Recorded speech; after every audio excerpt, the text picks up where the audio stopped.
Welcome to the Level Up Artist Podcast. We're your hosts, Adriana M.A. and Jackie Sanders. We are two art professionals sharing forward the advice and business lessons we have learned along our creative journeys. We talk to artists, leaders, and art professionals to demystify the creative process and discover new ways to succeed as a career-minded artist. If you find value in these conversations, please go ahead and subscribe. This will help other creatives like you find a podcast, and you'll be notified when we drop a new episode every Tuesday. So on today's episode, we are very excited. We have as our guest, Mike Rosado. Welcome to the podcast. Thank you so much. It's really good to see you guys almost in person, but yeah, it's great to spend some time with you. Absolutely. Well, before we dive into today's episode, let's go ahead and introduce you, Mike. So Mike is the creative director and owner of MRC, a full-service design agency interested in giving their clients an exciting, creative experience while achieving and exceeding their goals. Mike is in charge of managing client projects logistically and creatively, and helps companies build their identity and grow through smart design, digital development, and inbound marketing. MRC's mission is to make sure that the client's voice is not only authentic and beautiful, but also propelled by the right plan to grow their core audience and by proxy, their business. Mike is also a host of a podcast like we are.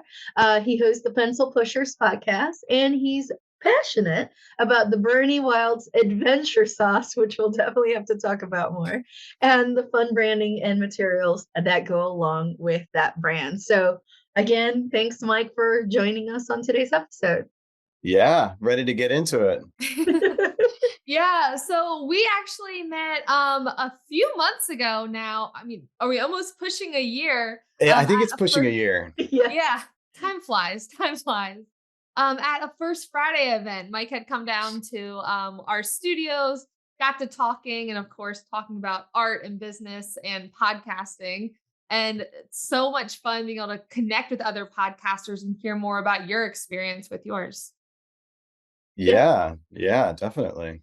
Absolutely. So, how would you describe your work to someone who hasn't seen it before? Both your design work and also just your overall mission as a creative individual? That's a really hard question. I think as firstly, I'd probably somebody would say, well, what is it you do as a career? I would just say I'm just a creative. I mean, it's just probably the one sort of like catch-all type phrase that I could possibly think of that encompasses what I do and sort of like how I live in the world. Um, but yeah, I mean, I think, in general, as far as a style or aesthetic or maybe a mission, I don't know.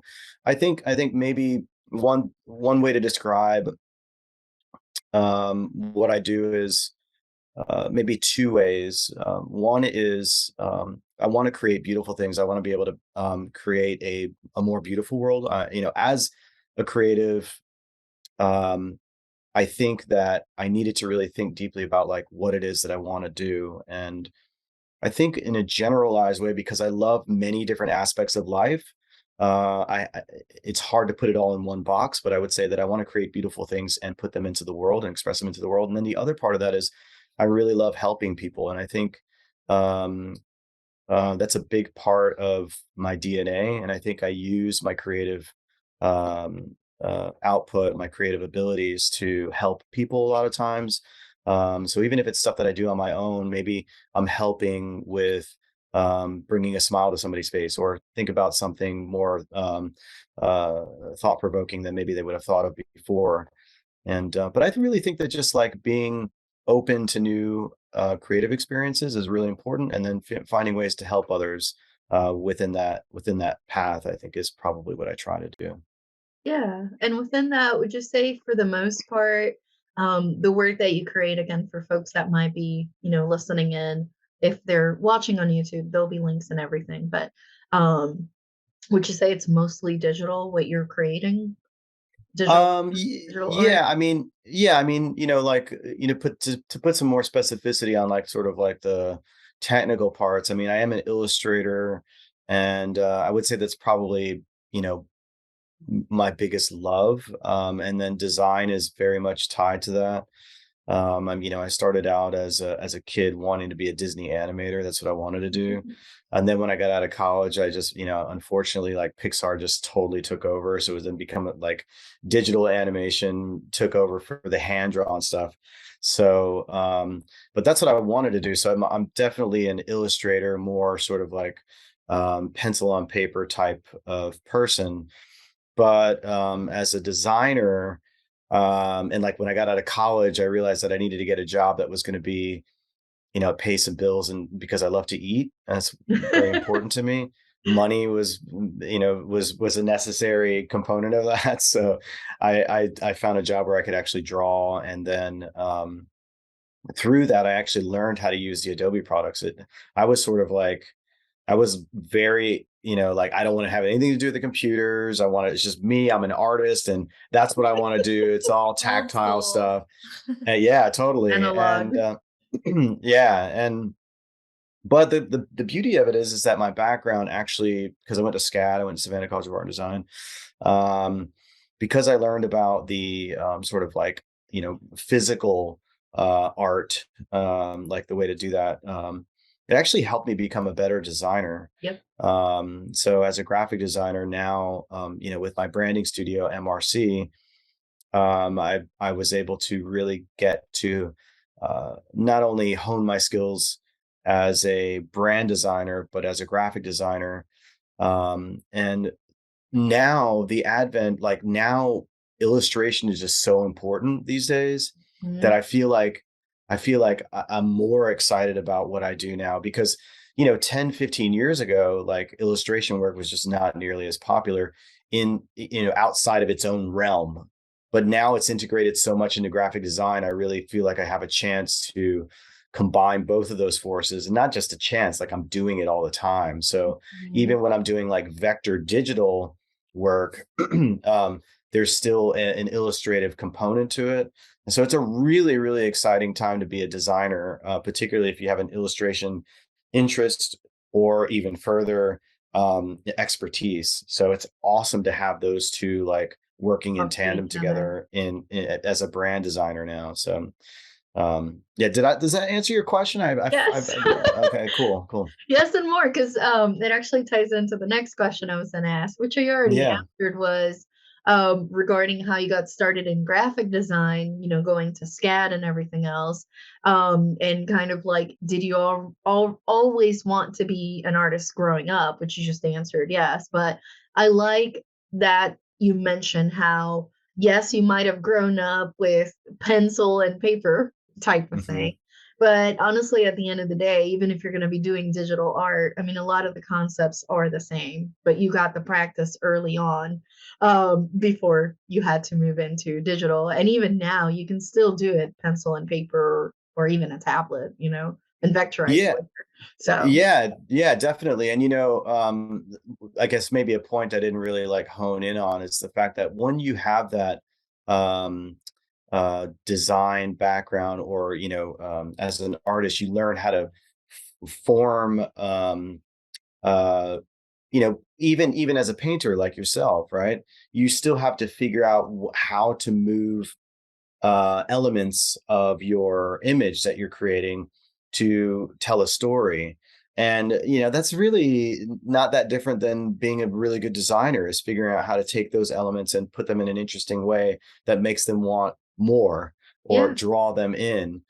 So having that background, even though I didn't go to school for graphic design, having that background as far as like how to lay out elements to draw the eye to do certain yeah, things, was like, I feel like uh, I was a little bit ahead of the game as a result, I feel, because of my artistic background. So I definitely would suggest anybody do that, by the way. Just yeah, get an art background. You can learn how to use Photoshop, Illustrator. That's very easy, But the art background, like if you can get a good foundation in that, that's a chef's kiss right there for real. Yeah, well, especially because the technology is constantly evolving and changing too. And I feel like that is, as someone who also went to art school, of that, I mean, the technology is changing. And I think the biggest thing that college Yeah, teaches you in a lot of professions, but in creative professions especially, is how to be independent and self-sufficient and like learn on your own, totally. because you have to be constantly learning and adapting to those changing technologies. So, I mean, the second you graduate from college, if you don't use those programs for 2 years, you're going to have to relearn how to use it all Hmm. anyway, because they updated the software, they added tools, they took away tools. I mean, I remember I was using Adobe very frequently in college and I haven't touched it in 5 years. I guarantee you I probably couldn't do it now. It'd be like a whole learning curve. So for Sure. those more traditional skills, the drawing, the sketching, as you were saying, the layout of elements, the layering, those kinds of principles are really universally applied to then whatever technology tools your industry may demand of you. And is Yeah, really that, definitely. yeah, I think that's the magic that you bring to applying to the tool rather than just knowing the logistics of this button does this, that button Yeah. does that. The Yeah, creativity behind it that you can't, that's what brings personality to it. Yeah, plus at the end of the totally. day, the designs of element and composition, they're pretty universal, at least on the Western side. Mhm. So regardless of whether you're doing it in charcoal, whether you're doing it in painting, you're doing it in a website that you're designing, you still have to follow some of the same things. Like what are your main colors? What area of focus? Like what kind of emotion are you trying to evoke through your composition? That's all still the same. Illustration, like, are Hmm. the eyebrows small and it looks like they're surprised or sad, Hmm. like especially if they're sport, it all still applies. You just change the tools. But yeah, I grew up with Photoshop and the Adobe tools. I'm like aging myself, but I've been using them for more than 20 years. Yeah, um, yeah, definitely. And the thing is too is that even outside of just being an artist, I think having those skills in a lot of ways can help you be a better communicator too of ideas. Mhm. mhm. Not to name drop, but I'll name drop just for the sake of the conversation. But like we had I was just blown away and honored to interview on my Pencil Pushers podcast Milton Glaser, who's like one of the greatest icons. Like he's Mount Rushmore of like graphic design legends. And he was like 300 years old when I interviewed him. Um, but he's like this major icon. He actually just passed away like maybe about 8 months after I interviewed him. But Mm. his thing was that I thought was really compelling. He said design is thinking, and and that really I feel encompasses. Um, Actually, I take that back. I think he said drawing is thinking, right? Mhm. And so what he's trying to say is that it's such a great way for even a non-artist to be able to communicate things to people is to be able to like just get on a piece of paper and a pencil and draw out an idea to help sort of think through an idea, to help collaborate on an idea, or express an idea. Even if you're not an artist, it's still a great tool. So it's pretty, I feel kind of like lucky and blessed to have kind of gone down that path. And I suggest anybody, even if you're not like trying to do it as a career, to learn how to draw at least a little bit. Yeah, at least as a way to convey the plus, we probably all did it as kids. It's just remembering there is still value in doing that as an adult. Like infographics Oh, are still absolutely. popular for a reason. They just help to visually convey possibly complex ideas. But I do have a question for you. So Yeah. I love all this part about the art, of course, and Jackie and myself, both as visual artists, we totally resonate with what you're saying. And also lovers of the digital side too. We embrace it as well. But my biggest question right now is like, okay, this all sounds great. I know you mentioned earlier you got to eat too, but my biggest question is how did you transition from being an employee to an agency owner? Because if somebody is telling you, here's the brief, you're following it, you're helping people, like you mentioned, you get to do the art. I'm sure you have like creative stuff on the side too. But that's already like several hats in one. The moment you become a business owner, you just piled on 100 more hats on top of that. Was there a catalyst or something that made you move and say, like, I need to take all these extra hats too and wear them? Just curious. Well, listen, I mean, there's a reason why I've got these bags under my eyes.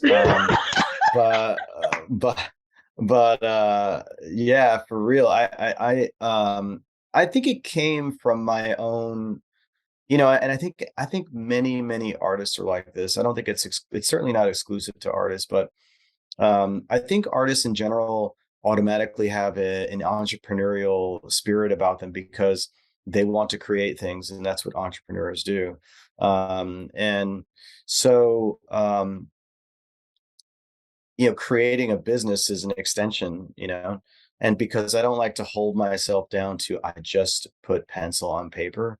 I'm very excited about creating all kinds of different things, creating drawings, creating paintings, creating ideas, creating friendships. Those are all part of the same sort of feeling and arena, just subcategorized in different ways.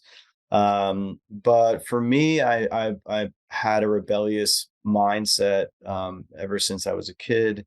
I even was so rebellious that my art teacher pissed me off one time so bad in high school. I failed one of my classes, and I was one of the top artists in my school.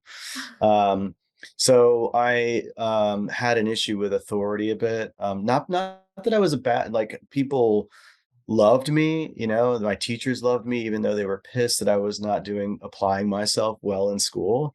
Um, so as I was working through, being an employee, I just constantly had this urge to not want to do what the boss was telling me to do, for better or for worse. And I always kind of had in my back of my mind, I could do this better. And so I uh, worked at Empire Eats and Empire Properties right here in downtown Raleigh. And I worked there for 2 years as a brand designer, and I was largely working in the food and beverage industry. And it got to a point where I was having those same feelings well up. And so I decided, okay, what's the PG version? I need to either be quiet and do the work, or get up from the work chair and do something different. And so I decided, was that well done? That I was like very that. I Um, like that. diplomatic, yes. and so I just took the leap. It was a leap of faith, and I didn't have to worry because I was single. I didn't have any kids or anything like that. And so Mhm. um I didn't have a lot of money saved up, but that was just in my nature. It's just like, I've made a decision, so I'm just going to do it. And so yeah, it does add a lot more hats, and it is a challenge. And I even asked Milton Glaser, I was like, "Oh dear legend of the design world, how me, a simple man, how do I make it to be as busy as you are without feeling like you're going to kill yourself?" And I was, because the reality was, is he was doing so many different things. He was like this amazing artist with an incredible prolific, art output, but he was also running an agency. He was also running a magazine publication. He was doing all these things. So I was asking him that, how do you do that? And he just kind of like looked at, sort of like in Zoom, like, this is, he was almost like, this is a dumb question, right? Yeah. And I was You just asking do for it. advice, and I was Yeah. like, I kind of backed away, like, yes, master, but it is very difficult. I think the most important thing to get down to brass tacks about it is you have to figure out what your strengths are, and you have to be ready to hire people who can help you, Mhm. and want to buy into what you have, and that where they have other strengths that you feel like can fill the void that you think is necessary to execute the way you want your company to do it. And I call myself creatively greedy. And so, and our team is creatively greedy too. We're like, Audrey 2 from Little Shop of Horrors, just keep feeding it. It's just like, more, more, Everything, more. everything. um Feed me, and Seymour. s- yeah, exactly. And so I think it was just a natural transition. I know that I needed to step away from working for somebody else. And I felt like I could do a good job because I'd learned enough about how to work collaboratively with a team. Plus, I had that empathetic nature. I was like, every step that I take now is really, what would my designer self be if I was an employee? What would I want? Right. So I'm always focused on that. I'm always focused on like, treating my team really, really well, like a family, and always considering like, what would I want if I was a designer here. And so I spend a lot of time thinking about that. And so now we work so well together, and it's a lot of divide and conquer. And I've encouraged them to be leaders as well in the team. And I think all of those things make my job easier. Um, and in executing the things I need to do without feeling like I'm going nuts, which a lot of times I do think I'm going nuts. I mean, because it's not just about the creative output; it's also about like, I gotta make sure payrolls hit every 2 weeks. Mhm. So that means I gotta consider sales. I gotta bring clients in, not just Mhm. like normal clients. They have to be clients that care about what we do, value who we are as designers, as experts in the field. I have to worry about like, do they have enough money to pay for our value? Right. And is that enough to pay for payroll? Do I have enough for taxes? Do I not now need to get somebody to help out with bookkeeping so that they can keep me on track with taxes? And I got to get an accountant. That means all these different components. Mhm. So you have to, it's not an easy road to be independent like this.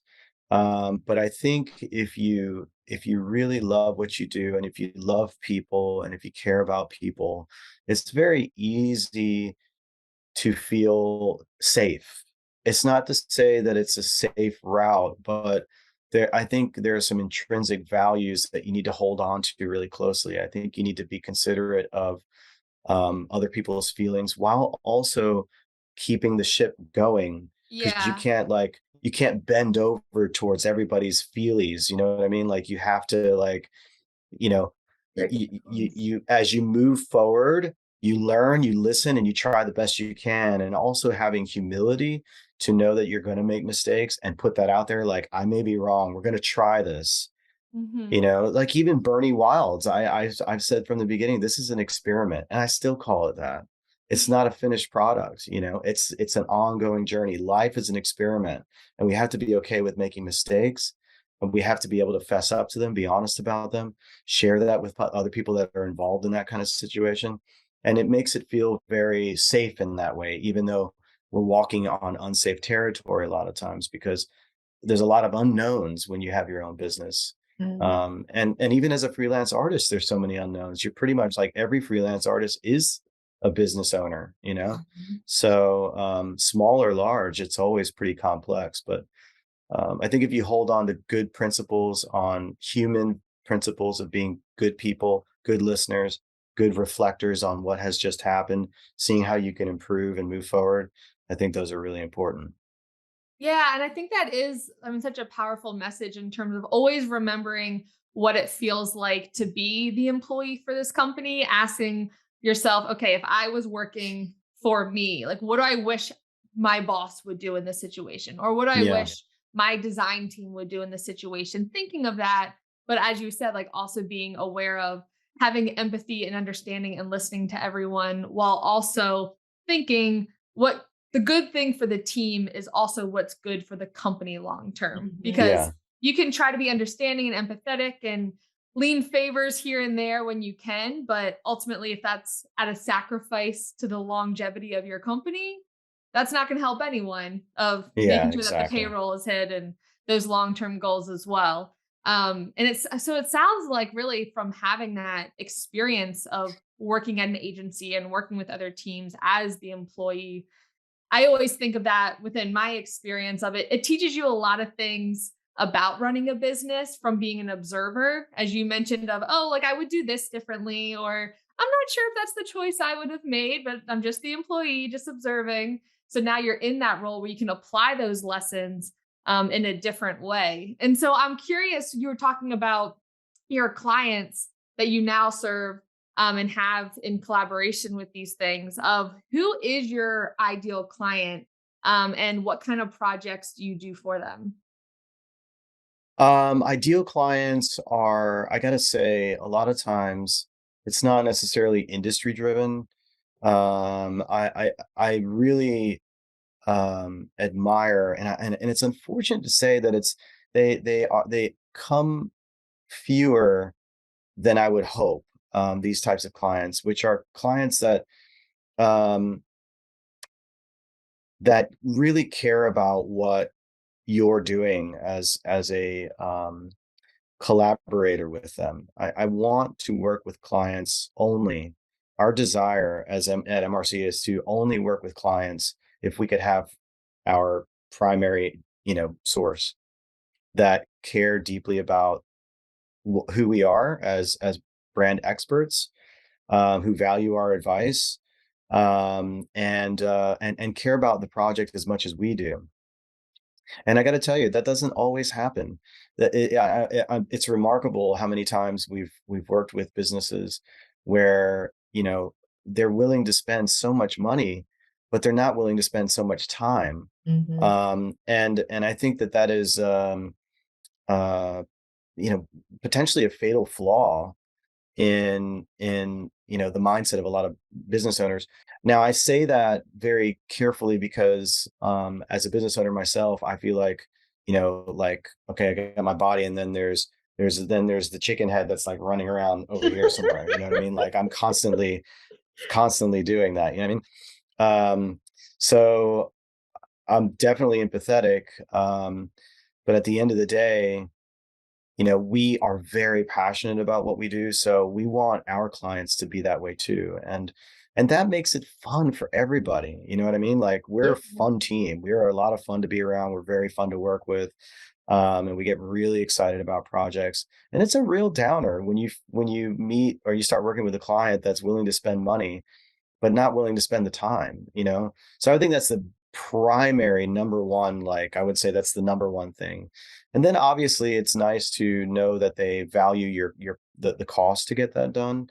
It's okay if you don't have the budget, you can just say you don't have the budget. But we're not selling, a code at a bazaar somewhere, you know what I mean? Like, haggling back and forth is, Mm-mm. that's not what we do, you know what I mean? So um, I'm definitely want to work with them, especially if I'm excited about the kind of product or service they have. Yeah. I'm willing to find ways to try to make it work, whether we extend the monthly payments or something like that. But if you're just trying to haggle just for the sake of like trying to get the cheap deal, then that's not the kind of client we want. So passionate uh, clients that care about who we are, what we do, and understand the financial value of that, and also that they just feel like they're collaborative co-conspirators, co-creators to what we're doing, I think is really important.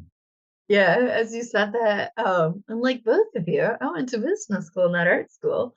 And you're reminding me of in marketing class, we learned about the 80/20 rule.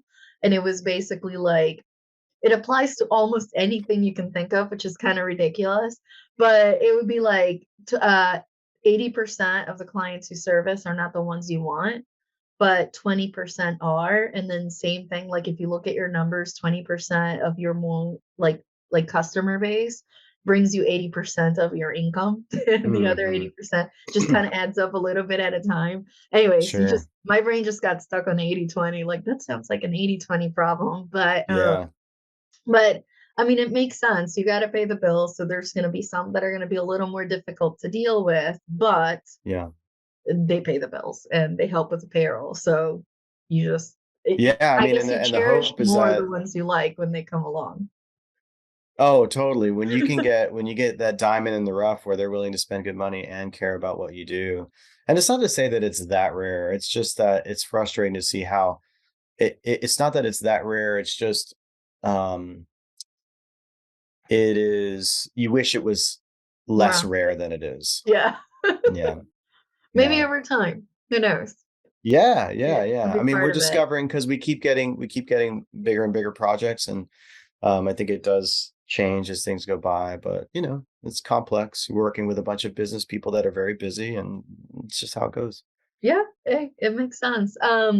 With that in mind, since we're talking about having client projects, but also we talked earlier about, you started out wanting to be an artist, growing up and drawing and things like that. How do you balance client work against your personal passion projects? do you actually schedule time for your own personal creative work in order to still make it, or how does that come about? It changes as things get busier, but honestly, there's a lot of like reflection and gut checks that I've had throughout my time as a owner of a branding studio. What does it mean if I'm not designing the majority of the work that's being put out by MRC, Mike Rosado Creative? So, um, but I've got to remember that even somebody like Walt Disney, I mean, Walt Disney wasn't animating every film, but he was certainly creating, and he was very creative. He was a creative genius. There's no doubt about it. So you know, for me, everything I do at work is a personal project. That's kind of how I see it. I don't really, it's hard. It's becoming harder and harder. And I think this is a good thing. It's harder and harder to differentiate what's personal, what's not. If you're not personalizing the work you're doing anyway, that you're doing for other people, then you might have a conflict of personal interest and feeling about the work if you don't personalize it. You've got to personalize it. Um, and so for me, doing personal work, the way you're defining it, I think is definitely getting less and less. But there's so many different ways that I'm um, that I'm feeling creatively fulfilled throughout my workday that I don't worry about it so much. I'm very happy with how things are right now, and if there are times where people, I mean, definitely people ask me often, okay, can you design this leather jacket? I need this like, hawk that's like emanating out of it, and it's like, I'd love to, but I don't, I can't, and I hate saying I can't do it. I was like telling, my cousin, I won't go too far into it. My cousin's husband was asking me to design a logo for him. And I'm like, and it's been like months and months, and I just don't have the time. I was like,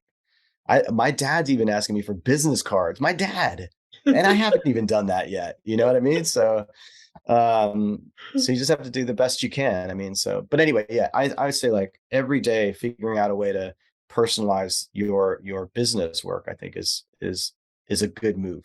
Yeah, and I think that's the other benefit, that you run your own studio. So they're not, if you were working for somebody else, they might be like, "Hey, can you make this logo for this, I don't know, meat company," right? And I don't know, I think I've heard you say on another podcast you're vegan. So I'm Yeah. sure that's interesting of like, great, I have to make it for this place that like chops up animals. Tears. But if Yeah. now you can say like, I don't know, like personalizing it for that, you almost have to remove yourself a little bit when you work with somebody else because you're following just their brief. But now, as the owner Yeah. of your own design agency, you get to put your own flavor on it, and you also get to choose. If you're like, yeah, I really don't want to do that, which you might, again, because some clients still pay the bills, even if they're not the favorites.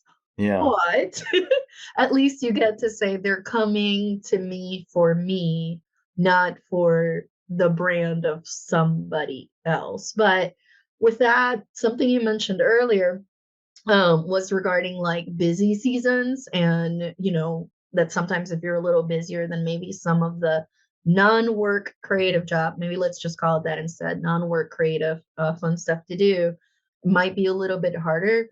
um I know that especially when things pile on, I feel like sometimes you're like, there are no clients, crickets, let's get somebody. And then suddenly it's like a snowball effect. And then when it rains, it pours. So when the workload just keeps growing exponentially, right? Suddenly there's way more orders and requests that you can keep track of. What is your top tip for avoiding burnout? And yeah, Burnout exactly. question. Like sleep, what is that? Like, how do you Yeah. keep from getting into that? Um, well, I think it's probably a little different. If for sort of like two separate entities, there's the solo designer illustrator, and then there's um so like a freestyle or freelance designer or illustrator or whatever, as an example. And then there's more of like a uh team driven studio, right? And for us as a small team of 5, I think burnout is harder to do when we're so family oriented and so um communicative. And it's very important for me to feel very connected to my team and make sure that they're doing okay. Um, so we always know how to like shift things around if somebody feels a little too overwhelmed. We say, okay, well, let's see if we can get another designer to help out with that. Um, and so if you're not in that situation, if you're solo, then the best thing to do is to find a group of people that you trust that are in similar situations in terms of like other freelance designers, find some groups online or even physically. I mean, I would probably even suggest like locally where you could physically meet up with them every once in a while, because we're social creatures, and I think if there's ways that we can stay connected, it helps us relieve the stress. And I also think that it helps bounce you can bounce ideas off as to how to navigate your own stress from being burned out. Or a lot of times it could be like one project that's making you burned out and everything else is okay, but it's being affected by that one. And so Mhm. if you could figure out ways to prescribe the right kind of like antidote to that, and maybe you may not be able to do that, but you can get other people to help out with thinking through that, then that's like really huge. So I mean, I think community is like a really big part of that, is to find people that you like and respect, okay, and get them to maybe get on like a weekly or biweekly happy hour thing. It's like after hours, you can crack open a beer or whatever, your favorite cocktail, sit down and just kind of hammer through thoughts, or even just like spend a lot of time just talking about, hey, how's this project going?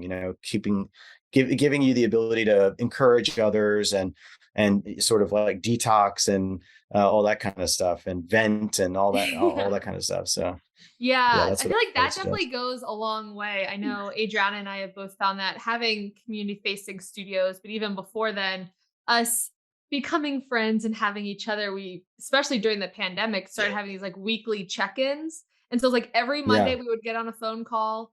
It was blocked for like an hour and it ended up being like 5 hours. Inevitably, I right. would just like be walking miles and miles Yeah, outside, doing our touch ins, and I think there's something so powerful about that, of even if they're not like a support system or team of people that can necessarily even alleviate any of that burnout or alleviate any of that stress, sometimes it does just feel good to have that like safe space of like being able to not vent in a toxic way, but just like unload or have someone else acknowledge, like, you're doing a lot right now and you're doing a great job.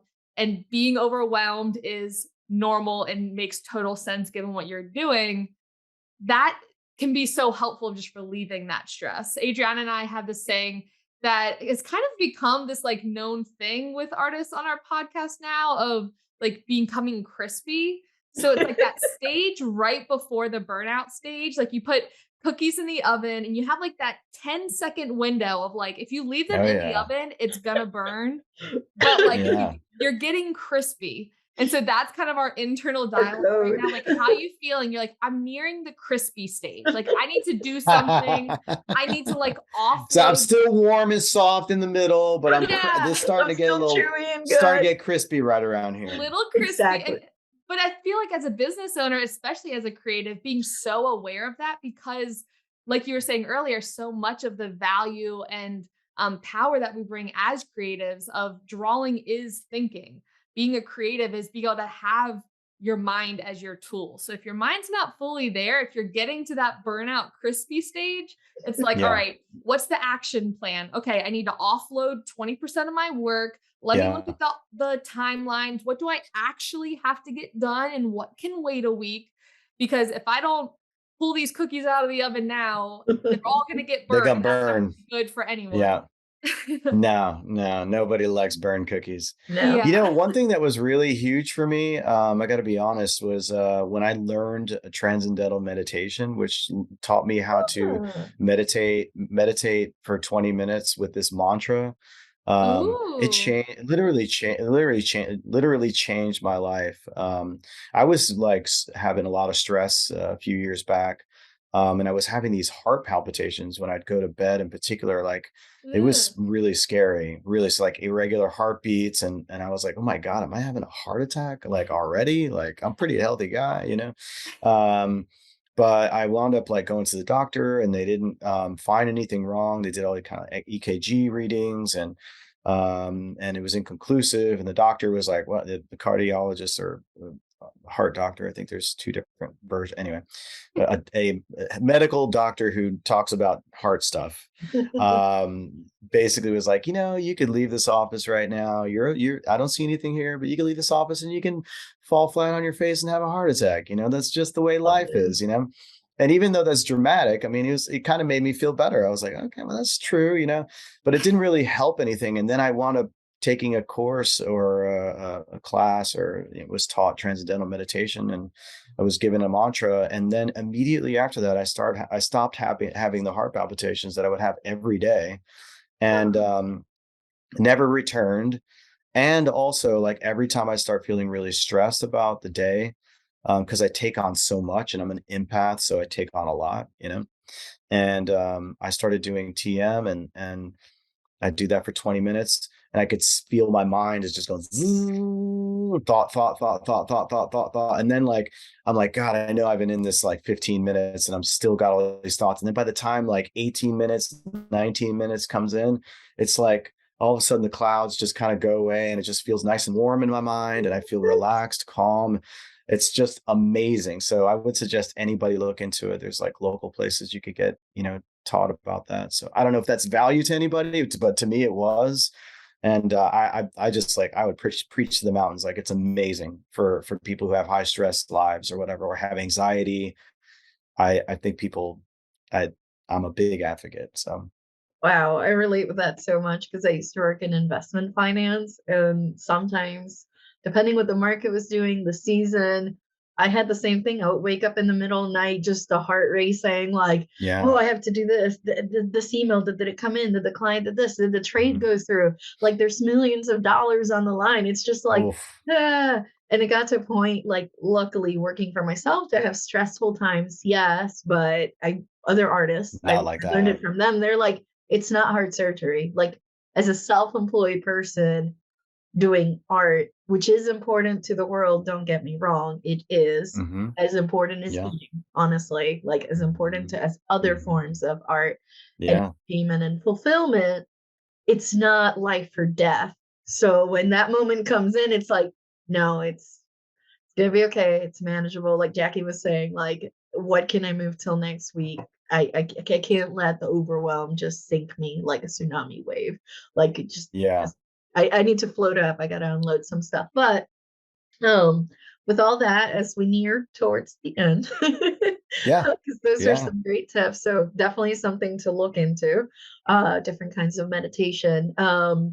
As a creative, not just as a business owner, but as a creative, how do you define success, artistically, creatively, from that side of the world? I think when you can turn um any maybe formerly perceived idea of failure into uh, a learning experience, and you develop that into an everyday craft that you have in your heart, because it's that the feeling of not um, content or failure or anything like that is really just coming from your heart, telling you the wrong thing.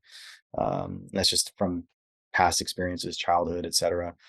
But I think that was a big thing for me because I loved saying yes to projects that I was not even that necessarily uh, experienced at. I like saying yes to new adventures, and new kinds of things. And so, but my nervousness definitely came into play because I was like, I don't know if I can do that. Like I did this art show at Foundation, the downtown bar, basement bar, really great place. And I'd never done like an art gallery show like that, and so I was very nervous. But I told myself that it's more important that I finish it, and then I can go back and look at like, okay, well, what did I learn from that? Was it the great? Is it everything I wanted it to be or hoped it would be? No, but it is a learning experience, and I'm going to grow from that. So I think that's the most important thing. If you can figure out ways to get to not just make it a mental thing, but it has to go to your heart.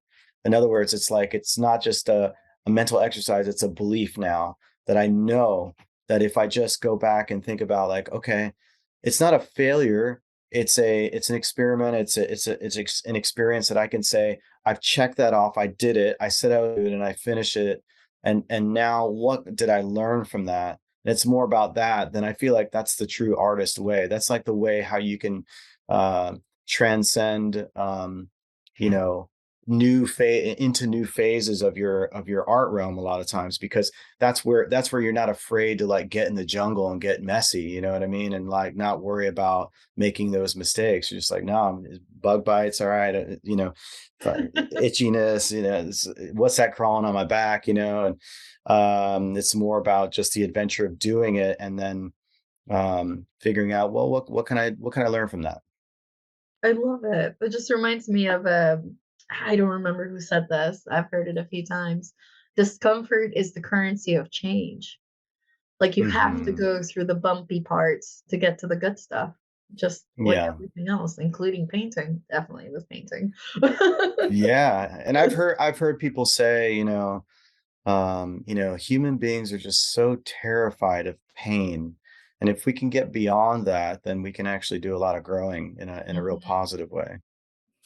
Yeah, because I mean, let's be honest. I mean, every time we've actually like grown, I'm sure every one of us here could be, and I'm sure anybody who's listening to this can identify with the fact that, every time I went through a tough time, I actually learned and I grew. mhm. So, like, why is it that we're so afraid of it? It's like it doesn't make any sense. Like, sit back and think about that.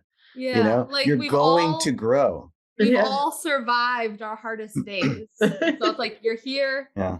you're still alive, you're still here, you're still growing and evolving. So whatever you're going through now, you'll get through that too. Yeah, absolutely.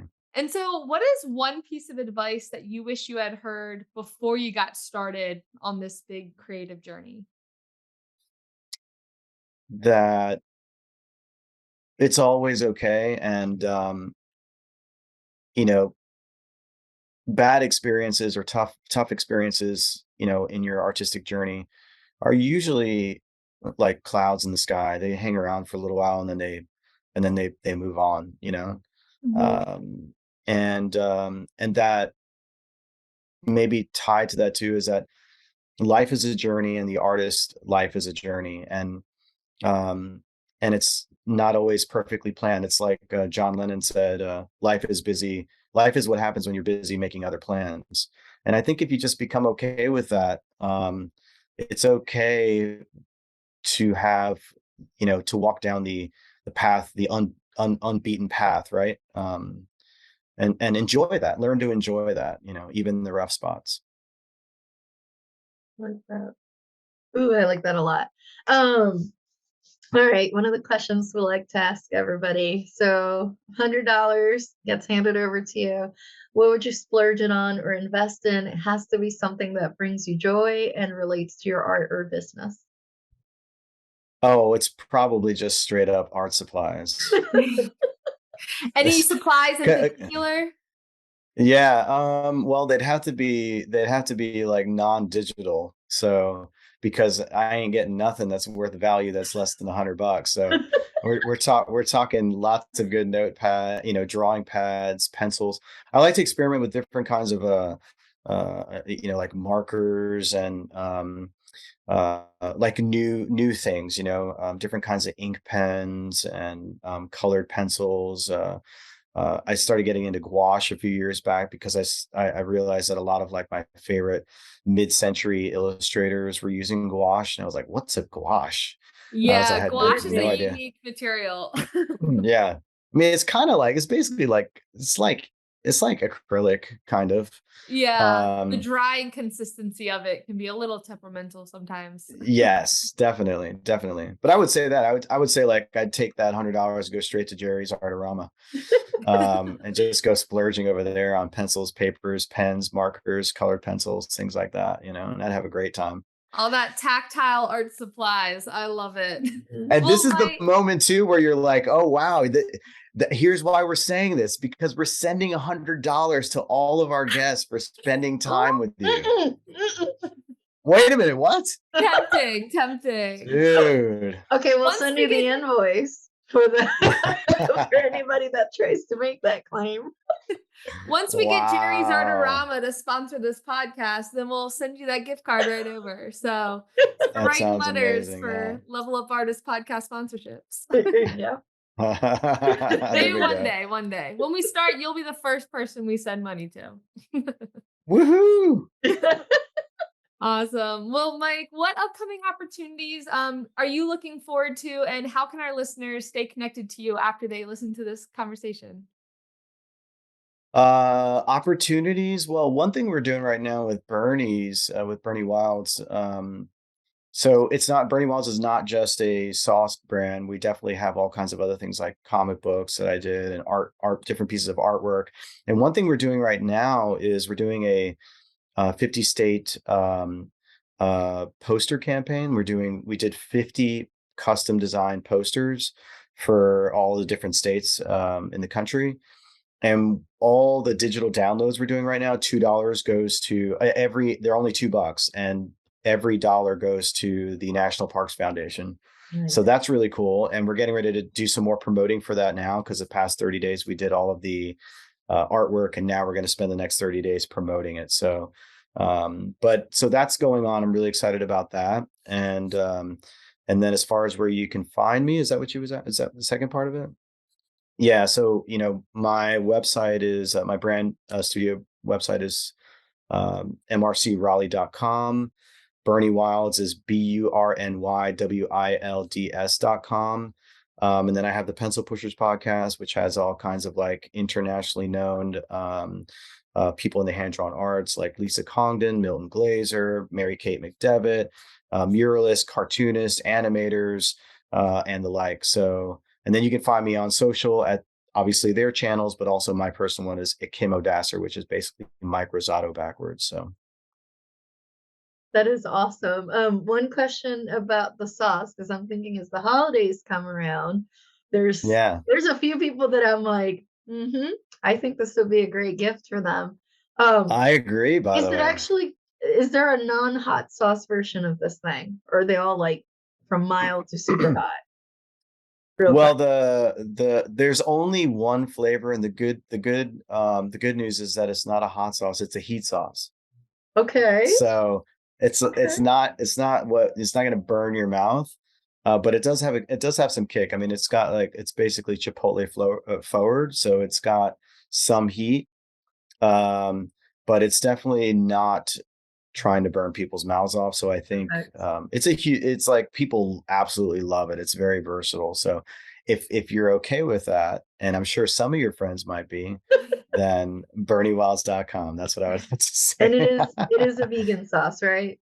It is. Yeah. It's Okay, vegan, gluten perfect. free. Yeah. All that Even kind of stuff. better. No preservatives. Perfect. Yeah. Well, that Yeah. way we don't have to worry about, folks have different dietary restrictions. That way it's like 99% you're probably going to like this. It's a true sauce for all. It really is. Perfect. Well, thank you so much, Mike. Thank you so much for joining us on today's podcast. We really enjoyed this conversation. This has been a lot of fun. We've had a lot of laughs through this convo, and you've dropped a lot of solid advice gems. So thank you so much Awesome. for coming on. Yeah. My pleasure. Yeah. Thanks so much. You guys have a great day and best of luck. Thank you. As always, all the links will be in our show notes, where you can find episode notes and links to all of our other podcast episodes. Yep. And if you want to stay connected with Jackie or myself in between episodes, share some of the highlights of this episode that you enjoyed the most, you can follow us on social media. I'm at May Art across all platforms. And I'm at Jason in Your Studio on all platforms. Thank you so much for listening. We'll talk to you next week.